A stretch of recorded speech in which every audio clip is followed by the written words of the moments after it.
guys, what is up? My name is Megan and welcome back to my channel, or welcome if you're new. I hope you guys are doing well and staying safe, and welcome to today's video, which is a combination of a few things. We are going to talk about the middle grade books on my TBR that I have physically that I am most excited to read. So it's kind of like my middle grade TBR, soon to be read middle grade. I do have more on my shelf, but these are the books that are like speaking to me currently. I also want to talk about a few middle grades that are releasing this summer that I'm super excited to get my little paws on, and I guess we're going to address this first.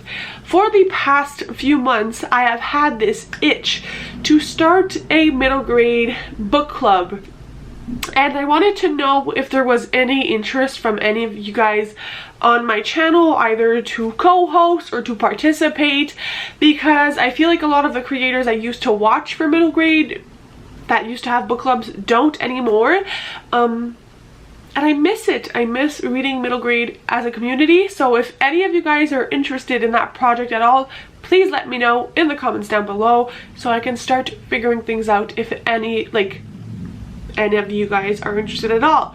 Without further ado, let's talk about the books that are on my TBR that are middle grade that I'm incredibly excited to read. They are not in a particular order, and I think we have 11 of them to get through. So hopping on in with the first book, which is Wilder Than Midnight. This has stunning sprayed edges. This is by Carrie Burnell.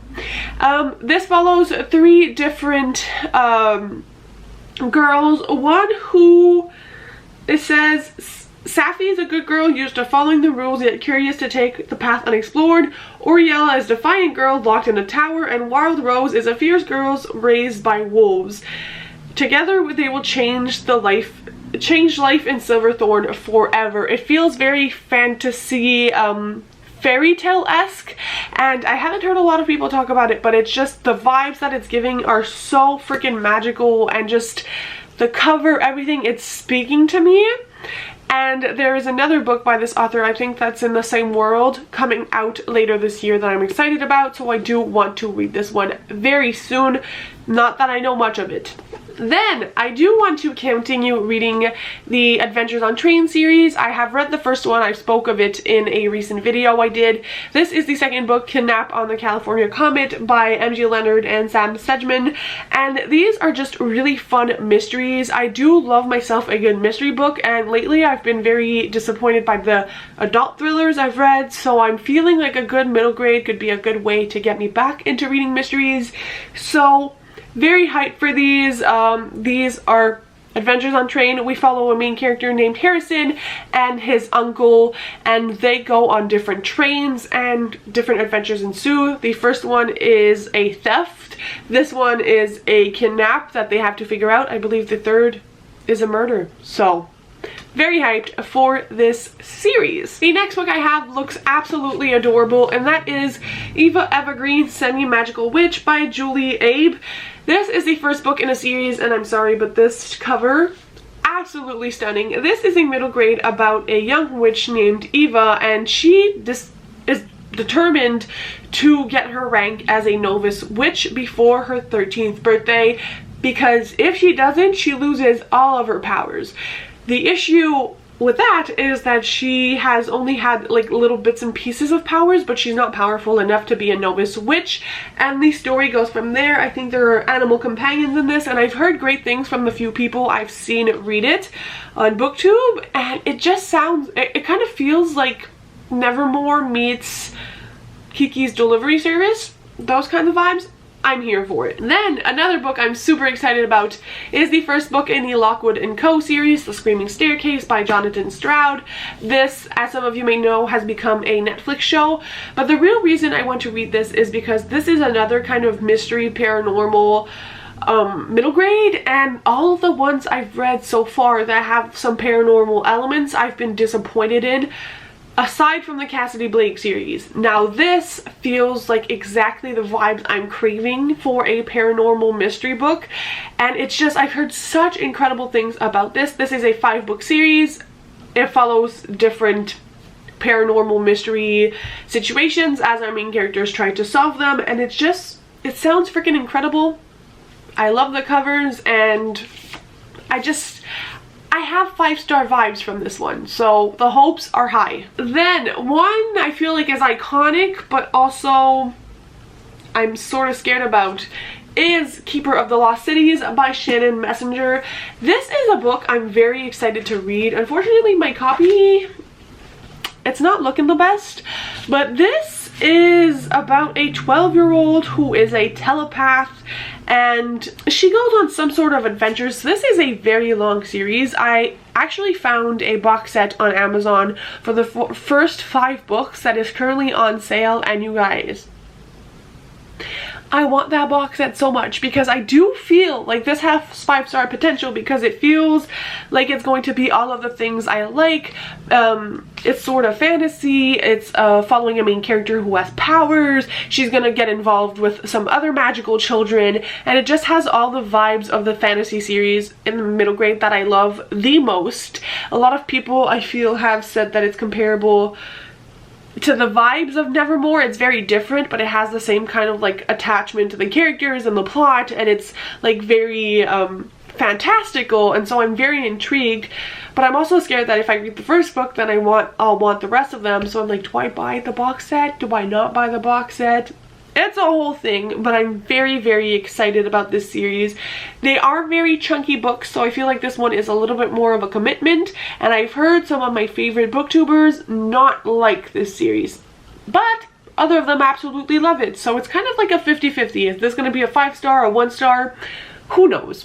Then we have The Polar Bear Explorers Club by Alex Bell, and this has some illustrations through it. This is a polar fantasy, and it's about this young girl who wants to be an explorer, but in this world explorers are only men and boys, and I think that she's somehow going to break that boundary, and I'm absolutely here for it. It sounds very cozy. It kind of gives me like cold vibes, like Fireborn did, like the first book in that, and ever since I read that, I've been in the mood for some cold books, even though we're going into the summer months.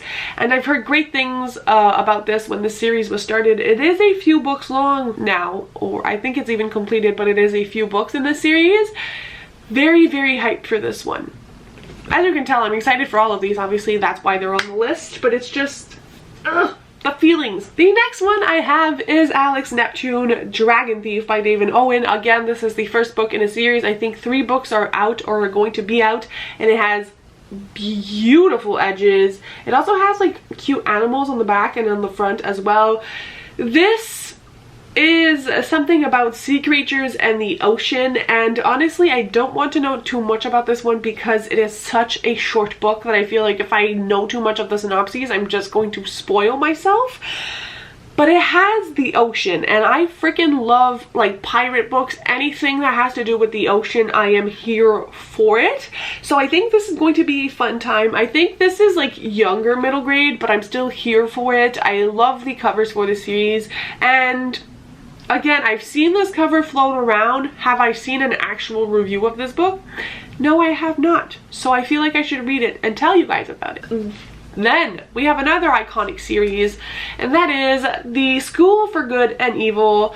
And this I have, I think, the first 4 books, and this is about 2 young girls, Sophie and Agatha, and I think that one of them was set to go to the good school and the other to the evil school, but somehow the roles got reversed, and so they're going to the opposite school, and it follows them and I guess their evolution with those contexts, because obviously if you're meant to go to an evil school and you go to a good school, I feel like it's gonna be all the vibes. And again, I've heard incredible things from this series, but it is also a huge commitment, which is why I have been putting it off. These again are other chunky middle grades, but the comments have been fantastic. I feel like a lot of people have read this, and it feels like a middle grade classic at this point. Like, so many people have read The School for Good and Evil, and I also believe it's either going to be a show or a movie or has become one, and I can't miss out on the hype.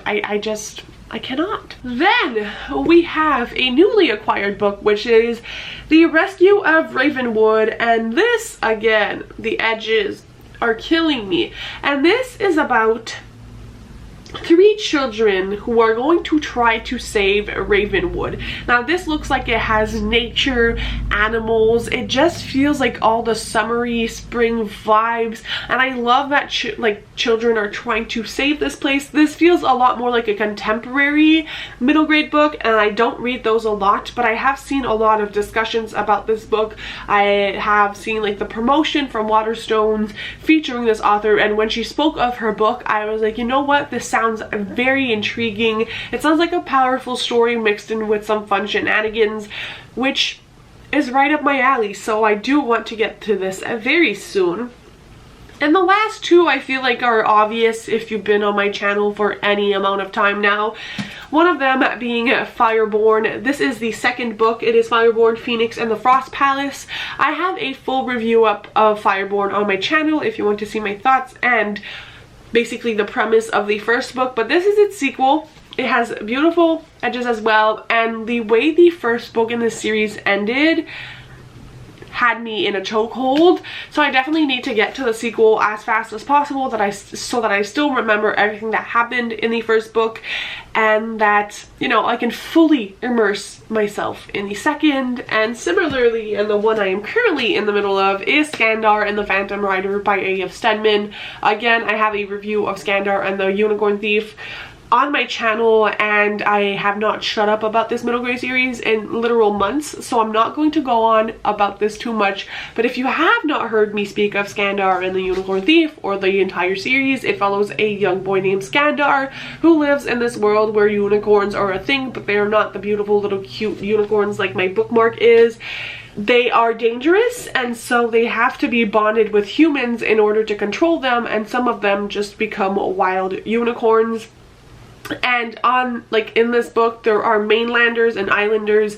Skandar is a mainlander, but he gets to go through this testing that all children do to bring him to the island to bond with a unicorn, and that starts a 5-year journey of him learning to be a unicorn rider and all the shenanigans that ensue. Again, I highly recommend checking out my review for this book because I think it is one of the best middle grade books I have read in a really long time, so I do want to get on with the sequel. I am currently like 60 pages in.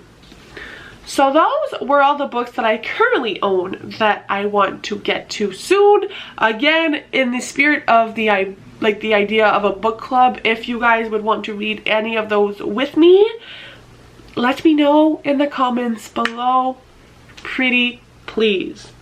I feel like especially for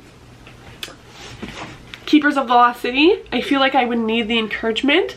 Like if you guys want to read along for the series, or a School for Good and Evil, let a girl know, because I think it would be a really fun time. I have 5 books I want to talk about that are coming up, like being released in the next couple of months. I think until, well, they're spread throughout the year, but they're like the 5 books I'm most excited about. I would have liked to talk to you guys about Silverborn by Jessica Townsend, which is the 4th book in the Nevermore series, but it has been pushed back yet another year, so we're getting that book in 2024, and I am a little bit bitter, not gonna lie. We've been waiting for a couple of years for the release now, so moving on from that, we have Arcspire by Jamie Littler. This is the beautiful cover. Now this story is about magicians and mystical creatures, and it's like an adventure story by Jamie Littler, who is the author of the Frostheart series, and it just sounds amazing. It's whimsical, it's adventurous, it has some magic in there, and it's like all of the vibes I highly recommend, and it sounds kind of like a mystery at the same time, so it's a combination of a bunch of amazing tropes. I cannot wait. I have pre-ordered my copy. The next book I want to talk about is The Impossible Creatures. Now, without going into too much of the synopses, because I feel like the synopses gives a lot of information, it basically follows a young boy in this world who discovers that like magical creatures are a thing, and he learns that his grandfather is the guardian of this place, and essentially there is a non-magical world, but there are also magical islands, and with that a bunch of creatures, and I believe there are some dragons. Now there are a lot of other things going on, but essentially it is about this boy discovering that there is magic and magical creatures, and it just sounds freaking amazing. It kind of sounds like all of my favorite middle grades. It kind of is reminiscent of Skandar in my opinion, and Percy Jackson, and it just, I believe this is going to be the beginning of a trilogy. The next book I have to talk about, you guys, I am so incredibly excited for, and it comes out June 1st, so very, very soon.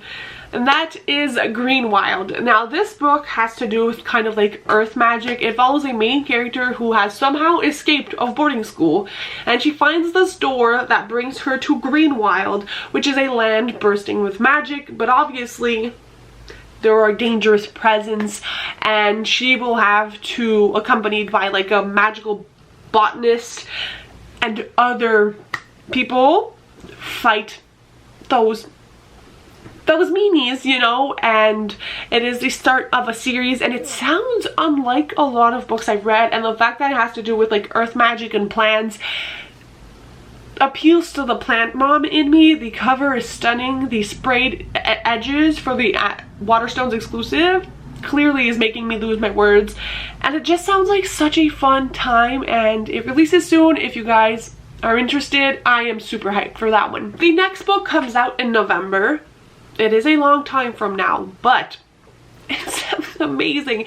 This one is by M.G. Leonard, so one of the co-authors of the Adventures on Train series, and it is The Ice Children. Now this is following a main character who, as December is falling upon her, realizes that her brother has been turned into a frozen statue, and every day after that more children are becoming frozen statues. Now they're still like smiling, but nobody can like wake them from that frozen state, and it is up to our main character to figure out what is happening and to kind of fight the evil that is doing this, so that she can get her brother and all of those children out of that frozen state. Now if you cannot picture yourself reading that glorious book with a cup of hot chocolate on a cold day, which it's far, I know we're excited for summer, but doesn't that sound freaking glorious? And it's by M.G. Leonard, so we know the writing style is going to be absolutely fantastic. I would sell my soul for an arc of that one. Just saying. And the last book I have to talk about on this list is iconic. It is also heartbreaking. That is the last one, and it is The Last Pages in Co. books by Anna James. If you are not new to my channel, you would know I have read the 5 others. They are part of my favorite middle grade books, and it is coming to a conclusion. So if you have not heard of Pages in Co., the first 3 books in that 6-book series follows a main character named Tilly, who has magical powers. She doesn't know about them at the beginning, but essentially we learn that Tilly is a book wanderer, and what that means is that she can go into books or bring book characters out of stories. And in the first book, Tilly goes on a quest to find her mom that has been missing. She is currently living with her grandparents, and they own a bookshop, and it's just all the cozy vibes. It revisits a lot of children's classics, and that's kind of where the stories go. We visit Alice from Alice in Wonderland, we go to The Secret Garden, we go to Robin Hood, so The Wizard of Oz, like so many children's classics. So if you're looking for like a nostalgic read, I highly recommend this series, and it is beautiful. The covers are stunning, and it's just such a fun time. The second arc, like the second 3 books, follow Milo. We do see Tilly a bit as well, but Milo goes on his own adventure with his friends, as well as Tilly and her friends as well, but I don't want to go into that too much because it would definitely spoil the first 3 books, which I don't want to do. But I am so excited for that series to be completed. I will be both happy and sad because I love Anna James. I love her writing. I love the discussion she has in those books, and it's just beautiful. I hope she comes out with more when she is done with that series. So that is kind of like an overview of the books I'm excited to read that I own, and the ones that I have pre-ordered and am looking forward to. If you guys have any more books that I should put on my radar, let me know in the comments, and as well, do not forget to let me know if you guys have any interest in a middle grade book club or read-alongs, and I'll see you very soon in another video. Bye guys, happy reading.